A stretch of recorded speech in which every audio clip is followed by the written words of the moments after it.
All right, ladies, we're here to talk about empowerment today.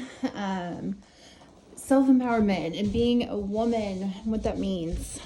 From the time we were little, we were taught that little boys torment little girls that they like. They hit them, they pinch them, they pull their hair, they tease them and make fun of them.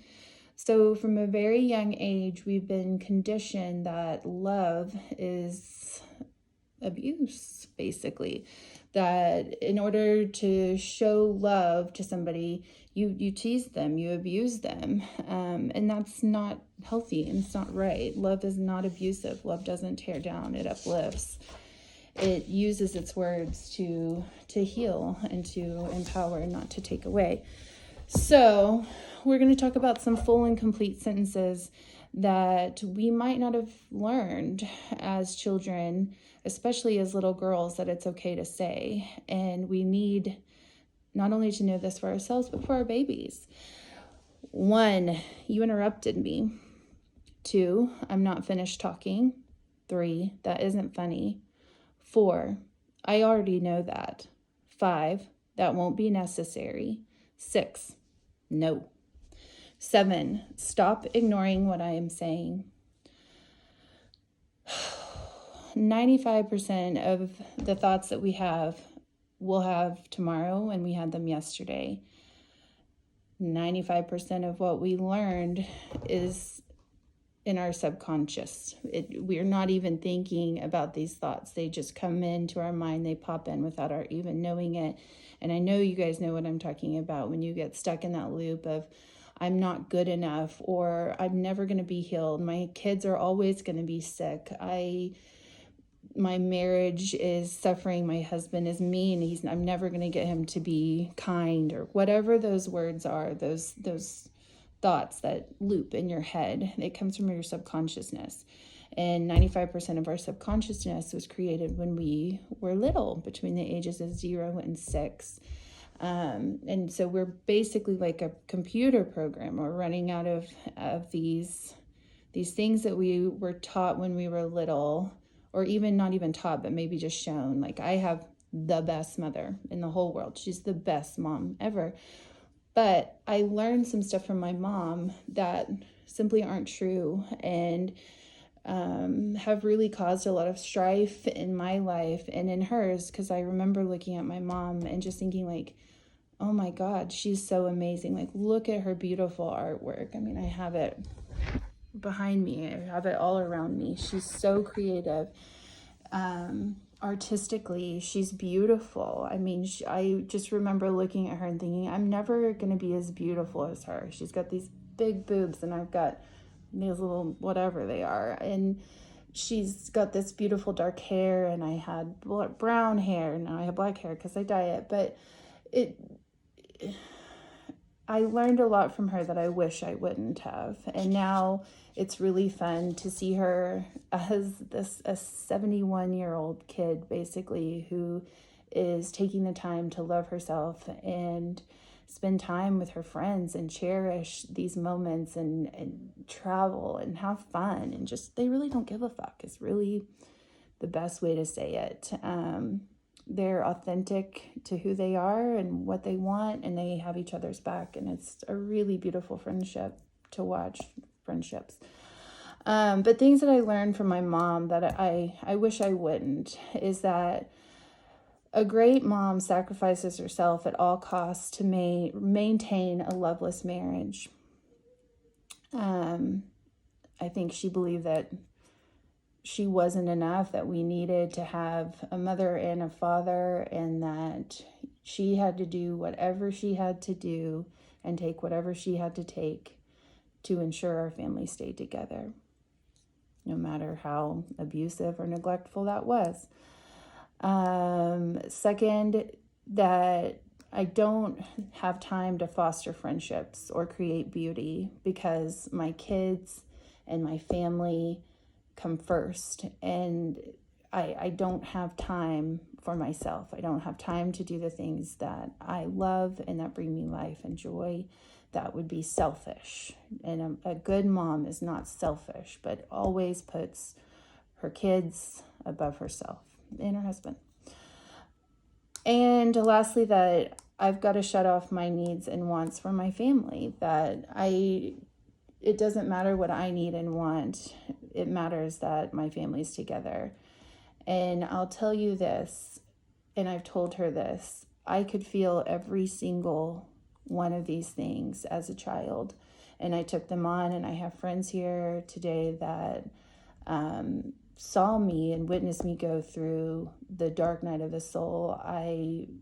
As in 8th grade, I was so depressed and did not understand what was going on with my family and how my mom could be this beautiful, wonderful, amazing woman, and my dad couldn't see her. He would just come home, and he didn't physically abuse her or anything, but would just completely shut down. He would go on his computer or go in some manual and just read, and none of us were even there. So it took me a long time to realize my dad was always there, but he was never present. And that's neglect. And my mom was being neglected too. And it's not okay. So we're going to learn from the past and not repeat it. So I just want you guys to visualize something.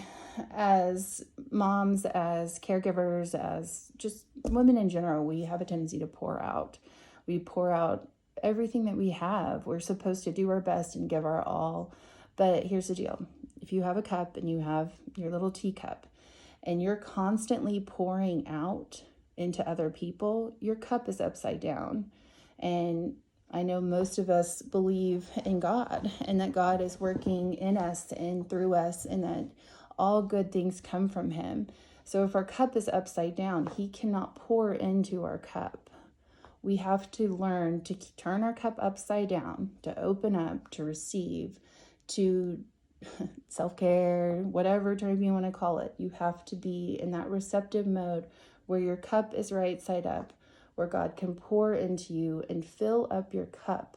And y'all, it's not magic or anything, but when a cup becomes full, it overflows. And out of that overflow and abundance, that's where we live. That's where we need to live. Out of our abundance, out of that overflow, that's what we're pouring into those around us. That's what we're showing our kids, that they've got to turn their cups right side up, that they've got to receive all of the good and great blessings that God has in store for them and for us. And they don't have to pour everything out. They keep their cup right side up. They continue to receive. And out of that abundance, they give. And they give abundantly because, y'all, you cannot give God. He is abundant. He's in everything. He is, just test him. He says, test me. He will outdo and give above and beyond whatever it is that we need. So let's go back to some more sentences that are going to help empower us and reclaim what may have been taken from us or that we just straight up gave away. Don't raise your voice at me. 2, your perception is curious to me. 3, that was a boundary, not a challenge. Y'all, boundaries are a girl's best friend. We got to have boundaries. Oftentimes when we set a boundary, it is perceived as a threat or a challenge. It's not. Just call it what it is. Say, y'all, I'm not trying to threaten you. I'm simply setting a boundary. 4, I'm surprised that you're comfortable enough to say that. 5, that is unacceptable behavior. 6, I don't like that. 7, the way you are speaking to me is inappropriate. Yo, that's all you got to say. You don't have to stand there like me and continue to fight and just harp on whatever it is. State it simply and walk away. If people cannot accept your boundaries and your truth, then they don't have the right to take up your space. You just walk away and you keep your boundaries, you keep your peace. I mean, that is the most important thing, is follow your peace, hold on to it tightly, because you got to protect it or people will come and steal it. And finally, I guess the last thing I want to talk about is each other. And when we see each other in pain and in suffering, I've got a group of really, really good friends that I've never met in real life, but they're the people that know the ins and outs of everyday life and the struggles that I'm facing. And we love each other and we want to save each other, but I think the most beautiful thing about us is that we just sit with each other in the pain, and we give advice and we cheer each other on, but we don't try to say like, I'm going to take this from you. I'm going to take this from you. I'm your savior. Because we're not saviors. We can't rescue anyone. If we can't rescue ourselves, how can we rescue someone else? It's not for us. If God is allowing it to happen, there's purpose behind it. And it's our job to stand with our friends, not take their pain, and take the lessons that God has for them. So when you're going through the fire, I'm not going to try to rescue from it anymore. I'm not going to try to pull you out of it. I'm going to sit there and tell you, this is your fire. This is your fire. This is your fire. This fire is taking every single impurity out of you. It's burning it up. It's going away for good. Every single impurity in you is being, you guys know what I'm talking about. It's being burnt out. Fire is real. But what you're going to be left with is pure gold, absolute pure gold. And I want you all to know that you are pure gold. We all have our impurities, but we are all good. We are all children of God, and we are full of just pure gold. So stay in the fire, keep going. I'm going to sit there and I'm going to cheer you on in this fire. I'm not going to take you from it. I'm not going to say, oh, this fire, you got to get out of it. Here's your water. No, we're going through the fire together. You got this. You got this. And I'm not going to try to stop you or take this from you just because I'm uncomfortable.